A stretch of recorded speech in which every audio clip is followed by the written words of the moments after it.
আসসালামু আলাইকুম দর্শকবিন্দু। তো আপনারা দেখতে পাচ্ছেন আমার সামনে একটা খাঁচা আছে। খাঁচার মধ্যে আমাদের 4টা কবুতর নিছি। কবুতরগুলো একটু দেখেন। তো কবুতরগুলো দেখানোর মূল উদ্দেশ্য হলো যে এই কবুতরগুলো আজকে মাধবদী ক্লাব থেকে 25 কিলো মাদার ইনটেক যাবে, বুঝছেন। 3টা করে কবুতর, mother intake 25 kilo, open side. কবুতরগুলো যে কোনো দিকে টসে নিতে পারে। আপনারা সবাই দোয়া করবেন আমার কবুতরগুলোর জন্য, যাতে ওরা কালেক্ট হয়। আজকের তারিখ হলো গিয়া 11 নভেম্বর 2023 সাল।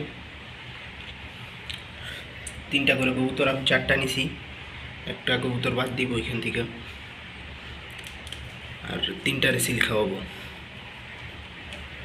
তো আজকে আমার কবুতর ছাড়বো, আপনারা দোয়া করবেন আর আপনারা আমাদের সাথে থাকবেন, চ্যানেলের সাথে থাকবেন। আমরা আমার কয়টা কবুতর কাউন্ট হয়, কোন টাইমে কাউন্ট হয়, আপনারা সব এই ভিডিওর মাধ্যমে দেখতে পারবেন ইনশাআল্লাহ। আপনারা সবাই দোয়া করবেন আর ধৈর্য সহকারে ভিডিওটা দেখবেন।